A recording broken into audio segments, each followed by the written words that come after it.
Há uma confusão muito grande sobre o que seja sucesso, há uma confusão muito grande sobre qual é o significado da vida das pessoas, ou mesmo sobre por que planejar as nossas vidas.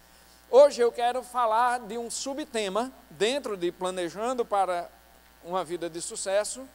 Quero falar como atribuir objetivos significativos à nossa vida.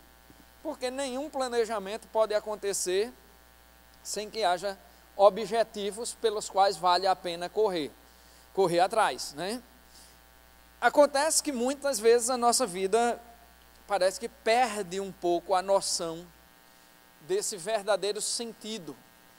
E aí a gente planeja coisas, mas a gente planeja como ganhar mais dinheiro, como tirar melhores notas na universidade, como conseguir uma promoção no emprego, como comprar uma casa, como construir um apartamento, como, sei lá, a gente planeja um monte de coisas em nossas vidas, mas será que essas coisas têm de fato um sentido real? Será que se nós não conseguirmos, por exemplo, alcançar alguns objetivos que nós traçamos para nós mesmos, esses objetivos, o não alcançar desses objetivos, vai de fato fazer diferença na minha vida? Será que vai, ou alcançar ou não alcançar, vai de fato alterar o sentido das coisas na minha vida? Sabe, eu lembro quando eu era moleque, assim, sei lá quantos anos eu tinha, mas em 1994, quando o Brasil foi campeão, foi tetracampeão do mundo, né? E eu assistindo aquele jogo numa ansiedade, eu dizia, poxa, faz 24 anos, eu nunca vi o Brasil ser campeão do mundo e tal, e não sei o quê. Aí fiquei naquela ansiedade o ano todo, chega em 1994, o Brasil, ganha o campeonato mundial, aí ganhou, né? Massa, legal, vibrei e tal, e não mudou nada a minha vida. Parece que algumas coisas que a gente planeja na vida são assim. A gente não consegue dar a gente fica ansioso demais, como eu fiquei por aquela Copa, e depois quando acontece, tudo o que a gente quer é, sei lá, a gente perde o sentido, se perde e fica assim aquele sem saber o que está correndo atrás, mas a gente continua correndo atrás. Eu comprei um apartamento, aí quando eu consigo terminar de pagar aquelas prestações imensas da Caixa Econômica, aí tudo que eu quero é um apartamento melhor. Aí quando eu compro um carro, aí eu olho do vizinho, é melhor do que o meu. E será que a vida faz sentido nessa história? Bom, como dar então um sentido, um objetivo que tenha significado em nossas vidas? É isso que eu quero discutir um pouco com vocês hoje. Discutir um pouco sobre isso, mas antes eu quero falar de uma história que me mostra como tirar todo o significado de minha vida. Eu quero ir pelo contraste primeiro, tá? Vocês sabem que de vez em quando nesse mundão de nosso Deus acontecem umas coisas esquisitas, umas coisas doidas assim, né? Nos Estados Unidos eles têm umas leis meio estranhas, porque cada estado tem sua própria constituição e acabam permitindo coisas estranhas. E o direito de herança nos Estados Unidos às vezes é muito estranho. Então eu vi uma mulher que trabalhou a vida inteira, aí fez o seu testamento, juntou uma certa fortuna, fez o seu testamento e deixou toda a sua fortuna para um gato. Eu digo, caramba, que significado essa vida teve, hein? Aí outro cara, ele trabalhou, juntou dinheiro e tal, aí deixou no seu testamento assim, eu quero ser enterrado dentro do meu carro, e eu quero que vocês ponham todo o meu dinheiro dentro do carro também, e me enterrem junto com o meu dinheiro e com o meu carro. Significado maravilhoso, né? De vida. Mas teve um desses testamentos nos Estados Unidos que me chamou a atenção. Uma notícia que eu vi e eu fiquei assim, meio meio atônito, aí fui ler e digo, caramba, como é que a pessoa faz isso? O cara trabalhou, viveu e tal, quando morreu, que abriram o testamento do cara, ele dizia que a fazenda dele, ele saiu distribuindo os bens, e o maior de todos os bens dele era uma fazenda muito grande, ele disse que queria deixar a fazenda dele para o diabo. Cara, quando eu olhei aquilo, eu digo, que loucura é essa? Quem é esse cara? Deixar uma fazenda para o diabo. Mas isso gerou um problema jurídico, porque veja bem, você deixar sua fortuna para um gato, bom, existe um gatinho ali, a quem você vai dar aquele negócio e, sei lá, o gato daqui a pouco morre e a fortuna vai para o Estado. Enterrar a fortuna de uma pessoa, pronto, enterrou. Agora, dar uma fazenda para o diabo, não é para a igreja de Satanás, não é para nada, é para o diabo, tinha um problema jurídico muito sério. O juiz olhou e disse, a quem nós vamos entregar esse negócio? Porque eu não falo com o diabo, eu não tenho essas intimidades com ele, não sei qual é o CPF dele, não sei onde ele mora, não sei nada. Como é que eu vou entregar esse negócio ao diabo? Então o juiz tomou uma decisão. É o seguinte, abandonem a fazenda. Abandonem a fazenda. Não façam mais nada ali. Tire todas as pessoas de dentro, demita todos os empregados, deixe os prédios lá, deixe as plantações lá, deixe tudo lá. E na sentença ele colocou, não há forma melhor de entregar uma coisa ao diabo do que abandoná-la, do que não fazer nada. Daí eu tirei uma grande lição, que é oposta àquela que eu quero ter com vocês hoje. Como é que eu posso entregar a minha vida ao diabo? É não fazer nada. Não fazer nada com a minha vida. É não planejar, é não lutar, é ficar mentindo para mim mesmo, dizendo, Deus vai fazer, Deus vai cuidar, Deus vai... Aí se Deus quiser eu passo no concurso, aí não estuda.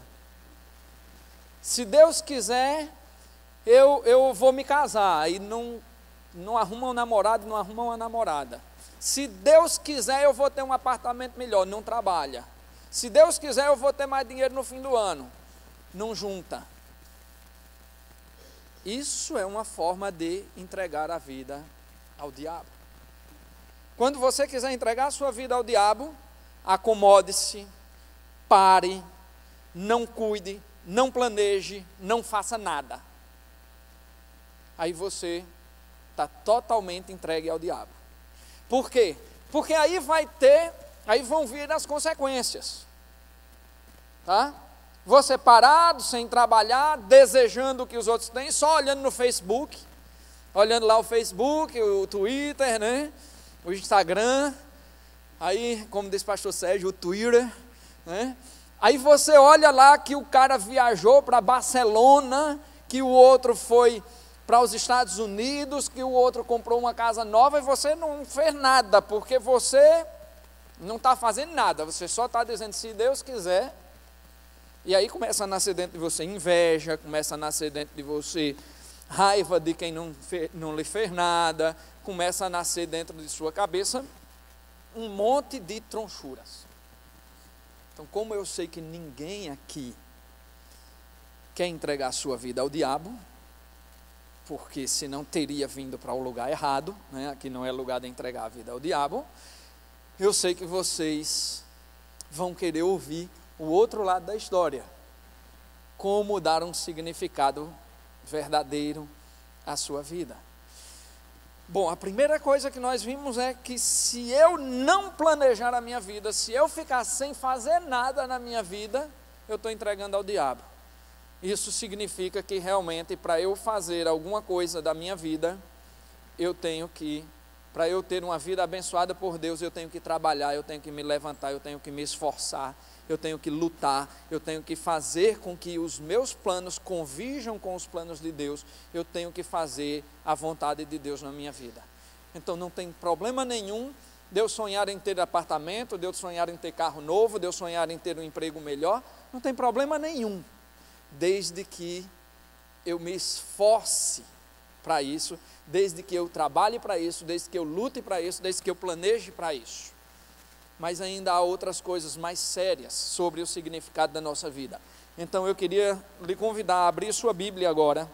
Salmo 90, a partir do verso 10 diz: os anos de nossa vida chegam a 70 ou a 80 para os que têm mais vigor.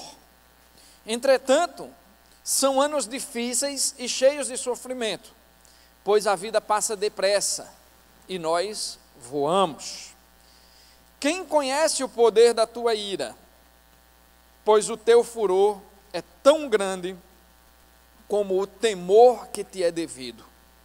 Ensina-nos a contar os nossos dias, para que o nosso coração alcance sabedoria. Vamos orar mais uma vez? Senhor, eu te peço que essas lições que tiramos desse texto hoje sejam verdadeiramente aplicadas em nossas vidas, sejam transformadoras, sejam, ó Pai, realmente modificações profundas em nossas vidas, de maneira que possamos sair daqui mais prontos para viver contigo e mais parecidos com o teu Filho. É assim que te oramos, no nome santo de Jesus Cristo. Amém. A primeira coisa que nós precisamos ter, então, para planejar uma vida, para fugir dessa entrega a Satanás, para ter uma vida que tenha um sentido verdadeiro, é de fato ter clareza sobre o sentido de nossa existência. Veja o que o salmista diz aqui: os anos de nossa vida chegam a 70 ou a 80 para os que têm mais vigor. Entretanto, são anos difíceis e cheios de sofrimento, pois a vida passa depressa e nós voamos. Se você olhar para essa declaração, ela mostra toda a falta de sentido que é correr atrás das coisas. Ela mostra que dificilmente a nossa vida terá validade, terá um significado real, se nós dissermos que o sentido dela é enricar. Se o sentido dela é ter empregos, ou ter coisas, ou ganhar prêmios. Porque todas essas coisas, em algum momento de nossas vidas, vai passar. E qual é o significado da nossa vida? Eu vou me reportar aqui ao Evangelho de João, lá no capítulo 11, no versículo 4 em diante, quando Jesus é avisado por Marta e Maria que o seu irmão Lázaro está doente. E Maria e Marta mandam um recado dizendo mais ou menos assim: Senhor, aquele a quem tu amas está muito doente. E Jesus diz: mas essa doença, manda um recado de volta, né? Mas essa doença de Lázaro não é para a morte. Essa doença, ou seja, ele não vai morrer por causa dessa doença. Essa doença não é para a morte. Daí a pouco, nós vemos Lázaro morrer, no versículo 14. Mas parece que, aí chega a notícia a Jesus, diz: Jesus, Lázaro morreu. E Jesus vai até lá, faz uma viagem para chegar até onde Lázaro estava. Mas será que o que Jesus disse era enganoso? Será que o que Jesus disse era errado? Será que Jesus se enganou quando disse essa doença não é para a morte? Porque afinal de contas Jesus disse isso, mas Lázaro morreu? Ou será que ele tinha em mente apenas o milagre que ele ia fazer daqui a pouco? E talvez alguns achem que Jesus disse que aquela doença não era para a morte, porque Lázaro iria ressuscitar, e Jesus diz mais adiante: Lázaro, levanta-te e anda, e Lázaro sai de dentro do túmulo e levanta. Não. Quando Jesus disse essa doença não é para a morte, não é porque ele ia ressuscitar Lázaro. Porque mesmo que ele não tivesse ressuscitado Lázaro, que aquela ressurreição foi apenas para que as pessoas vissem que Jesus tem capacidade de ressuscitar mortos, Mesmo que Jesus não houvesse ressuscitado Lázaro, aquela doença não seria para a morte. Mas o que é que você está dizendo, Josemar? Vou tentar lhe explicar melhor. É que para o cristão autêntico, para o salvo, a morte não existe. A morte física é apenas uma passagem. Portanto, não era o milagre de Jesus dizer: Lázaro, levanta-te e anda. Porque o que é que Lázaro ganhou saindo daquela tumba para viver mais alguns dias e morrer de novo? O que Lázaro ganhou foi a eternidade com Cristo. Mas para isso ele não precisava ressuscitar. O sentido da nossa existência está em entender que o que Lázaro ganhou não foi mais alguns dias de vida nesta terra, mas o que Lázaro de fato ganhou foi a eternidade no lugar que Cristo preparou para todos nós. O sentido da existência humana não pode estar em outra coisa senão na eternidade. Portanto, o plano de nossa vida, os planos de nossa vida, os projetos de nossa vida não podem ter outro objetivo que não seja a glorificação do Senhor na eternidade. Vejam uma coisa, Paulo em Romanos 8, quando começa a dizer que o pendor do Espírito é a vida eterna, mas o pendor da carne é a morte, ele também fala sobre dois tipos de homem, sobre o homem espiritual e sobre o homem carnal, e fala que esse homem espiritual encontra em Cristo o sentido para a vida, mas o homem carnal não consegue, que o homem carnal é como criança, que se aterroriza diante da morte, se aterroriza diante daquilo que ele não precisa ter medo, mas que o homem espiritual entende o significado da eternidade, e ele não se aterroriza diante da morte, ele se aterroriza diante da possibilidade do inferno. Ele se aterroriza diante das duas possibilidades que existem sobre o nosso destino eterno: o céu ou o inferno. Mas, como Romanos 8:1 diz que para aquele que está em Cristo nenhuma condenação há, não há nada que possa aterrorizar o cristão, porque ele entende que o objetivo, que o significado real de sua vida é a eternidade, e não as coisas passageiras que nós temos aqui. Kierkegaard, filósofo cristão, filósofo dinamarquês cristão, aliás, quem gosta de ler filosofia, quer aproveitar as férias aí um tempo, leia O Desespero da Humanidade, de Kierkegaard, um livro bem interessante. Aí ele diz que se você enumerar todas as coisas horríveis do mundo, se você enumerar todas as coisas horríveis do mundo, vou repetir, se você enumerar todas as coisas horríveis do mundo, nem a soma de todas elas vai aterrorizar um cristão. Ele vai rir-se da soma de todas as coisas horríveis do mundo, porque ele sabe que o seu propósito de existência não é aqui, mas é a eternidade. Então, gente, a primeira coisa que tem que ter no planejamento da vida de um cristão é um senso de eternidade para justificar a sua existência. A nossa vida não pode ser planejada, baseada apenas em coisas desse mundo. Volto a dizer, não tem nada de errado você planejar para ter um bem maior, terrenos, imóveis ou emprego melhor, não tem nada de errado nisso. O que tem de errado é quando você coloca essas coisas como se elas dessem algum significado à sua vida.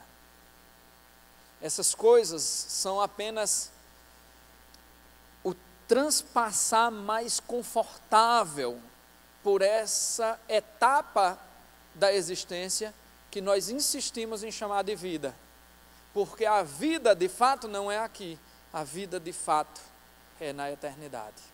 E se você não consegue compreender essa lógica, você não consegue compreender o cristianismo.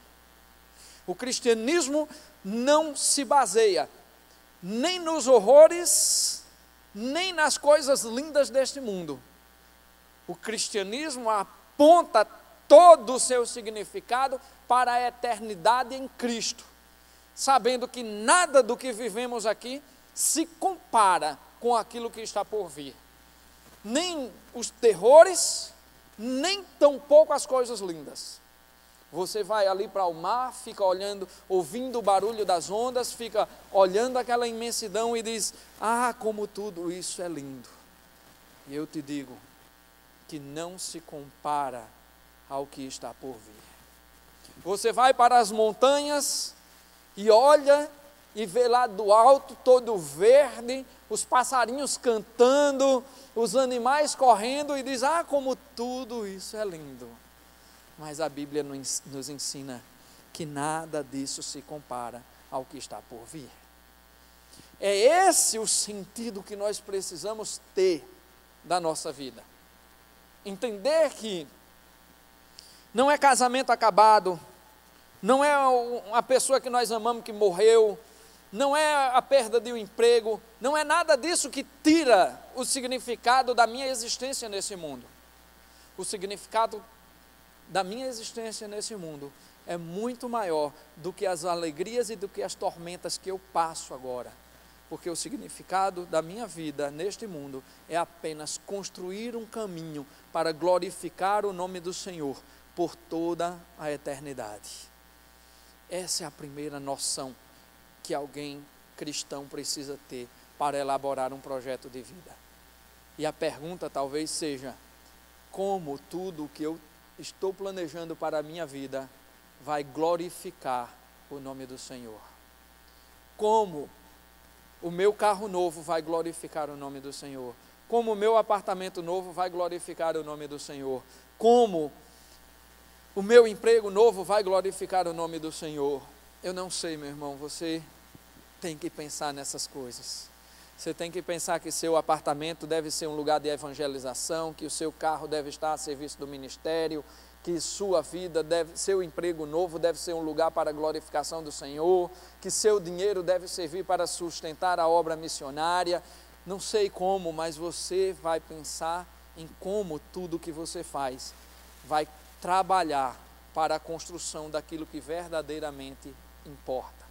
A não ser que você queira trabalhar e dizer: eu quero deixar tudo para minha gata ou para o meu gato.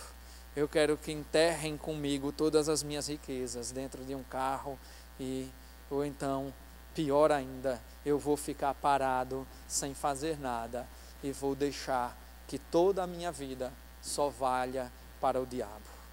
Não, nós como cristãos temos que trabalhar, temos que lutar, mas temos que dar um significado para nossas vidas.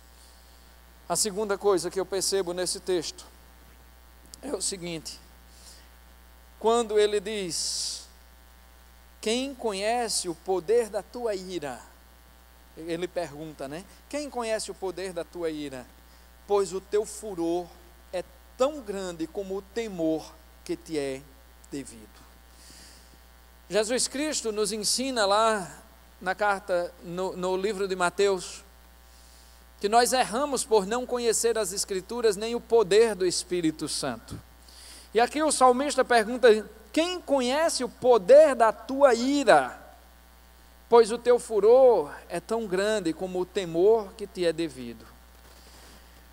Aqui ele diz: olha, se você conhece o furor da ira de Deus, se você conhece um pouquinho de Deus, você precisa estabelecer ações práticas que estejam de acordo com esse furor, com essa existência, com essa presença de Deus. Quem conhece a ira de Deus, teme a Deus. Quem conhece o poder de Deus, teme a Deus. Deixa eu tentar fazer melhor esse link. Se eu conheço o furor de Deus, se eu conheço a ira de Deus, eu sei que eu preciso agir de maneira para que esse furor, para que essa ira não toque a minha vida. Certa vez Spurgeon um grande teólogo norte-americano, um dos maiores teólogos do mundo, estava andando numa sala no corredor do seminário, e um adolescente chegou para ele, não sabia quem era ele, correu para frente dele, parou e fez: "Você já está salvo?" Aí ele olhou para o garoto e fez: "Salvo de quê?" E o garoto ficou sem saber. O garoto queria evangelizar, mas estava falando sobre salvação, mas não sabia do quê. Aí Spurgeon escreveu um livro sobre essa pergunta: salvo de quê? E ele dizia que nós buscamos a salvação da ira de Deus, porque a ira de Deus é o que nós precisamos temer. E se precisamos temer, precisamos agir como quem tem medo da ira de Deus. Agora, claro que essa ira de Deus, ela se manifesta sobre toda a impiedade, sobre todo o pecado e sobre todos aqueles que o abandonam, e não sobre aqueles que o buscam. Por isso que o salmista pergunta aqui: quem conhece? Quem conhece o poder da tua ira? Quem conhece o poder da tua ira sabe que precisa modificar a sua forma de agir diariamente. Quem conhece o furor de Deus sabe que precisa modificar todos os dias, que precisa se tornar mais santo e mais amável. E aqui eu queria pegar algumas coisas que nós precisamos fazer. Primeiro, precisamos adorar a Deus em todas as coisas. Precisamos fazer da nossa vida uma vida de adoração. E fazer dessa vida uma vida de adoração é se preocupar se o que eu estou fazendo de fato agrada ao Senhor. Sabe, tem muita gente que pensa que adorar a Deus é vir na igreja e cantar. E fazer isso também pode ser adoração. Mas pode ser que tenha algum dia aqui, eu espero que nunca tenha acontecido isso na Cidade Viva, mas pode ser que tenha acontecido já, ou aqui ou em outro lugar, alguém que estava aqui em cima cantando, super afinado, mas não estava verdadeiramente adorando o Senhor, porque seu coração não estava na adoração. Pode ser, e eu espero que não, que alguns de vocês hoje estivessem presentes no louvor lindo que foi ministrado aqui, e alguns de vocês estivessem aqui com a cabeça em outro lugar e não estivessem conseguindo adorar a Deus. Mas eu vou dizer mais: o lugar de adoração não é apenas aqui, o lugar de adoração é aqui, é dentro de cada coração.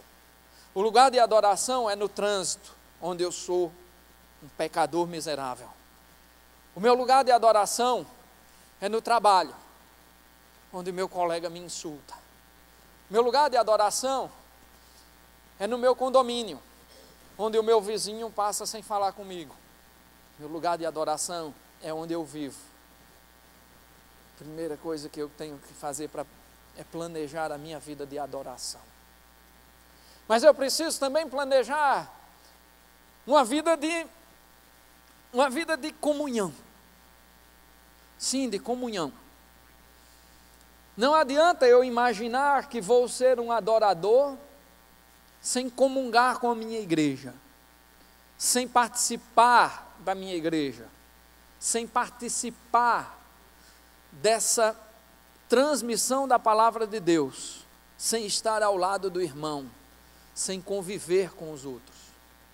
João nos ensina que é impossível amar a Deus a quem não se vê, se não amarmos o nosso irmão a quem nós vemos. É necessário desenvolver intencionalmente a nossa comunhão dia após dia. A comunhão com a igreja, a comunhão com todos ao nosso lado, e viver de maneira que as pessoas amem estar perto de nós. Terceira coisa, eu preciso ampliar os meus conhecimentos acerca de Deus e de sua vontade. Como é que eu posso dizer que eu planejo uma vida que tenha significado? Como é que eu posso dizer que o significado da minha vida é a eternidade, é glorificar a Deus e não conhecer a esse Deus? E eu vou dizer uma coisa a vocês, meus irmãos. Sentados aí vocês não aprendem muita coisa. porque o que vocês estão ouvindo está vindo de um homem.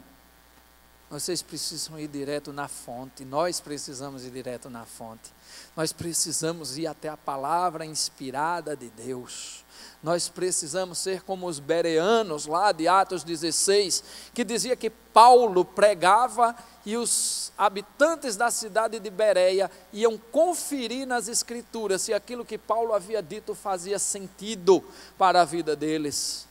Precisamos desenvolver a nossa fé, precisamos desenvolver a nossa salvação através do conhecimento da palavra de Deus e do Espírito de Deus.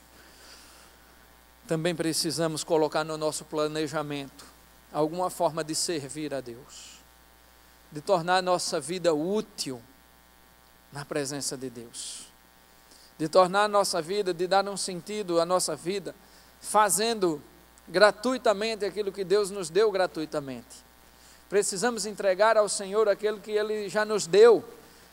Precisamos nos envolver em ministérios, em trabalhos voluntários, precisamos amar as pessoas e demonstrar o amor de Cristo através de nossas vidas.